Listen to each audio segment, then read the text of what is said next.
Tuachane na ibada hii. Ibada hii ni nani aliyeingiza katika kanisa? Je, ni shemasi au ni mkaribishaji au ni nani? Ni moja kwa moja ni viongozi waliopewa dhamana.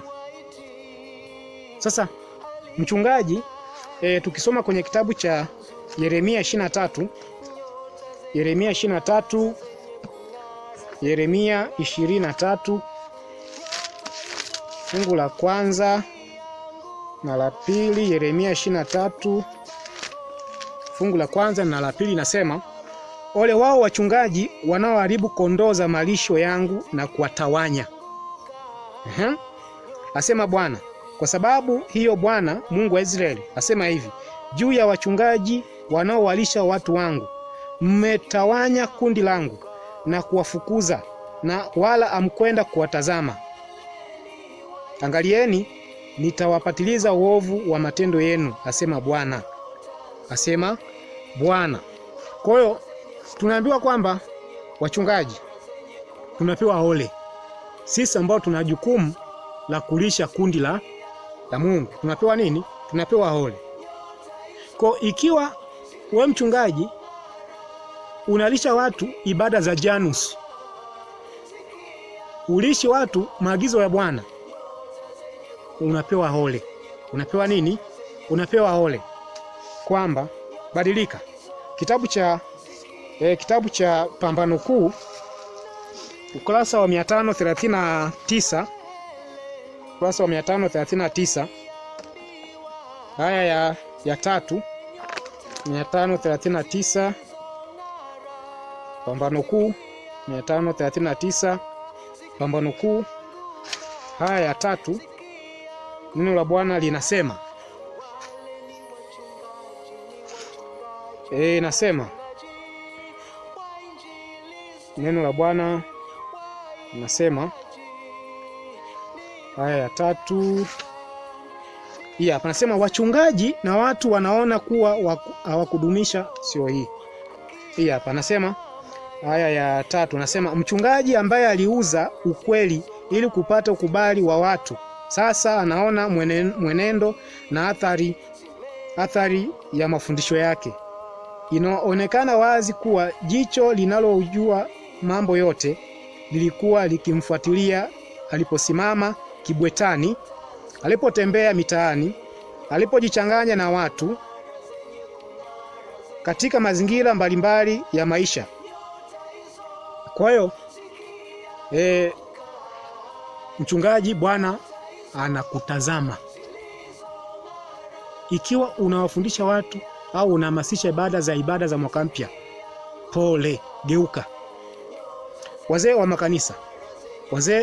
wa makanisa nao wameelezwa katika haya kwenye kipengele cha 5, kwenye haya ya 5 inasema, haya ya 5 inasema alama ya ukombozi imewekwa kwa wale wanaougua na kulia kwa sababu ya machukizo yote yanayofanyika kati yake. Sasa malaika wa kifo anatoka akiwakilisha katika njozi ya Ezekieli na watu walio na silaha za kuua, ambao wamepewa amri, waueni kabisa mzee na kijana na msichana na watoto wachanga na wanawake, lakini msimkaribie mtu yeyote mwenye hiyo alama. Kwa wazee wa kanisa, pigo litaanza kwenu.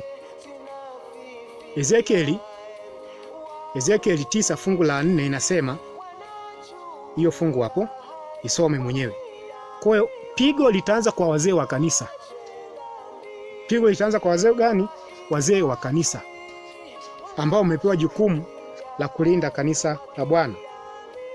Sasa ukisoma kitabu cha Yohana, kitabu cha Yohana 14 fungu la 30. Yohana 14 fungu la 30. Tumalizia hapa Yohana 14 fungu la 30. Neno la Bwana linasema 14:30. Neno la Bwana linasema, mimi sitasema nanyi maneno mengi tena, kwa maana yuaja mkuu wa ulimwengu huu, wala hana kitu kwangu. Shetani hakuwa na kitu chochote cha kujidai kwa Yesu. Ndivyo hata na sisi wenyewe tunatakiwa tuwe hivyo hivyo. Tusionekane na doa lolote. Tusionekane na hata doa lolote ambalo linahusiana na habari za shetani. Kwa sio mipira, sio nini, sio Janus. Mungu anatupenda. Tubadilike. Yesu anakaribia kurudi. Amri ya Jumapili tunaona harakati zake Marekani zimeshika kasi. Tuweze kubadilika. Mungu anataka tubadilike, turudi kwake. Tuachane na ibada hii ya Mungu Janus. La sivyo tutapotea, wapendwa. Mungu akubariki unapochukua hatua katika kuachana na ibada hii inayomdhalilisha Bwana wa mbinguni. Mungu akubariki. Karibu katika somo lingine ambalo tutazidi kujifunza mambo mbalimbali yanayohusiana na Mungu wa mbinguni. Barikiwa.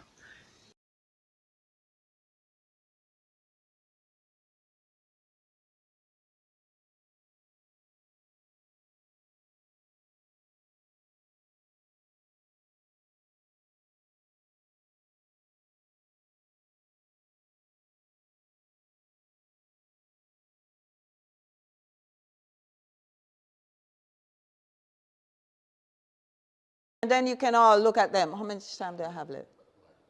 I thought that was 15 minutes. Okay. So I think actions. Outreach to church is own. We have to outreach. We have to have outreach to our own LGBTQ community. Seventh-day Adventist Kingship International. We have an LGBTQ community. We still isolate them. They're still sort of stigmatized. They're still sort of, and yet these are Christian people. I have been to their camp meeting and they're worshiping God and singing like everybody else and praising God and praying and have seasons of prayer like everybody else. These are the people Isaiah is talking about. Those who love God, who keep my Sabbaths. My house shall be called a house of prayer for all people. Acknowledge the presence of LGBTQ-oriented persons in our congregations. Find out the various challenges and needs as they seek to live Christ-centered lives. Yes. How would that play out? We're going to perhaps ask a question, but let me. Since you only got 4 minutes. Yeah. How do we do that? How would you like to see that? Willingness. With acknowledging the presence of someone in our congregation. That you have a relationship with them. Let them know you see them. Develop a relationship with them. Don't just ignore them. There are a lot of us, we know that there are gay people and lesbian people in our congregation. We just ignore them. We know they're in the choir, whatever. The moment they come out, though, then persecution begins. We have to stop that in our churches. We already know, but if they say they are, the persecution begins. All right? And many of them are not acting on their orientation.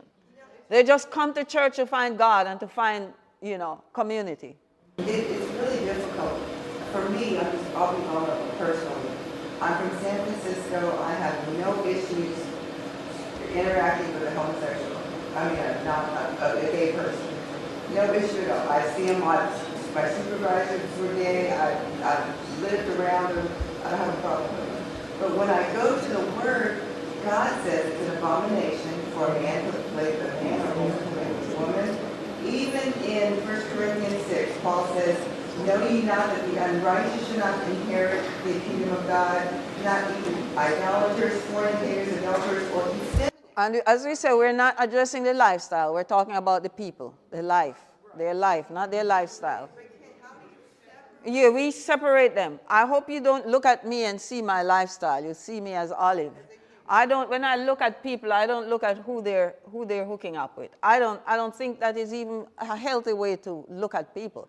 But the point is, yeah. Kind of related to like the boy that said that he doesn't want to be gay. That's right, and that's what I pray with him about. You said he is? He is gay. He will always be desiring somebody of the same sex. The conversion therapies that they have instituted in this church and other churches have all failed miserably, including the conversion, the leader of the therapy, he himself. But God can change anything.